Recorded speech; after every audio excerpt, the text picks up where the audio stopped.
আসসালামু আলাইকুম প্রিয় এসএসসি পরীক্ষার্থী বন্ধুরা, তোমরা সকলে আশা করি খুব ভালো আছো এবং সুস্থ আছো। তো আজকে তোমাদের খুবই গুরুত্বপূর্ণ একটি নিউজ দিব, সেটা হচ্ছে তোমাদের যে বোর্ড চ্যালেঞ্জ এসএসসির ফল খাতা বোর্ড চ্যালেঞ্জ করা যাবে হচ্ছে সোমবার থেকে, অর্থাৎ আজকে থেকে তোমরা বোর্ড চ্যালেঞ্জ করতে পারবে। ঠিক আছে, আজকে থেকে হচ্ছে তোমরা বোর্ড চ্যালেঞ্জ করতে পারবে আগামী এক সপ্তাহ পর্যন্ত। বিস্তারিত থাকছে পুরো সম্পূর্ণ ভিডিওটিতে, তাই সম্পূর্ণ ভিডিওটি খুবই মনোযোগ সহকারে দেখতে থাকো।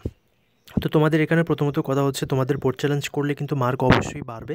ঠিক আছে, তোমাদের যদি 1 মার্কের কারণে প্লাস মিস হয় বা পাস মিস হয়, তাহলে অবশ্যই তোমাকে সেই 1 মার্ক বাড়িয়ে দেওয়া হবে। 2 মার্কের জন্য যদি তোমার পাস মিস হয় তাহলে 2 মার্ক বাড়িয়ে দেওয়া হবে। 2 মার্কের জন্য যদি তোমার এ প্লাস মিস হয় তাহলে 2 মার্ক বাড়ানো হবে না। চলতি বছরের এসএসসি ও সমমান পরীক্ষার আরেকটু কথা বলে নিতে চাচ্ছি, তোমরা কিভাবে এখানে আপিল করবা, মানে বোর্ড রেজাল্টের জন্য হচ্ছে তোমরা কীভাবে হচ্ছে এটা করবা, নিজে করতে পারবা মোবাইল ফোনের মাধ্যমে, সেটাও দেখিয়ে দিব। বোর্ড চ্যালেঞ্জ চলতি বছরের এসএসসি ও সমমান পরীক্ষায় ফল প্রকাশ করা হয়েছে। এতে গড় পাশের হার 83.04%। প্রকাশিত ফলাফলে কারো কাঙ্ক্ষিত ফল না এলে সে পুনরীক্ষণের আবেদন বা খাতা চ্যালেঞ্জ করতে পারবে। এই কার্যক্রম শুরু হবে সোমবার থেকে, চলবে 19 মে পর্যন্ত। 13 তারিখ থেকে 19 তারিখ চলবে। আন্তঃশিক্ষা বোর্ডের সমন্বয়ক ও ঢাকা শিক্ষা বোর্ডের চেয়ারম্যান প্রফেসর তপন কুমার সরকার ঢাকা পোস্টকে বলেন, আগামীকাল সোমবার থেকে পুনরীক্ষণের আবেদন শুরু হবে, চলবে 19 মে পর্যন্ত। তিনি জানান, ফলাফলে কেউ সংক্ষুব্ধ বা অসন্তুষ্ট হলে তিনি চাইলে পুনরীক্ষণের মাধ্যমে আবেদন করতে পারবেন। অনলাইনের মাধ্যমে ঘরে বসেই তিনি আবেদন করতে পারবেন। পরে বোর্ড তার খাতা যাচাই বাছাই করে দেখে আবেদন নিষ্পত্তি করবে। এখানে এক সাবজেক্টের আবেদন করতে তোমাদের 154 টাকা করে খরচ হবে, এবং তোমাদের কীভাবে আবেদন করবে সেটা বলে দিচ্ছি। 154 টাকা খরচ হবে এবং 2-3 টাকা মেসেজ সেন্ড করার জন্য লাগবে, এবং অবশ্যই তোমাদের টেলিটক সিম লাগবে, অবশ্যই টেলিটক সিম লাগবে।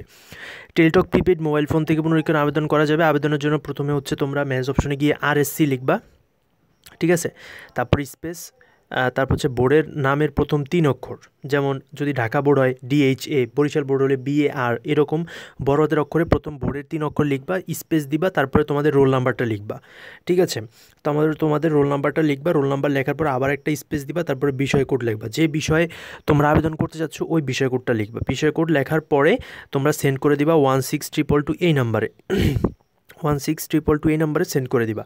ঠিক আছে, কত টাকা কেটে নেওয়া হবে তা জানিয়ে একটি পিন দেওয়া হবে। তো সময় থাকলে ম্যাচ অপশনে গিয়ে RSC space ES space PIN নাম্বারটা দিবা, স্পেস কন্ট্যাক্ট নাম্বার, যে কোনো অপারেটর লিখে সেন্ড করতে পারো, অর্থাৎ তোমার যে কোনো একটা কন্ট্যাক্ট নাম্বার দিয়ে 16222 নাম্বারে পাঠিয়ে দিবা। ঠিক আছে, তারপরে এখানে কিভাবে দিবা সেটাও লেখা রয়েছে।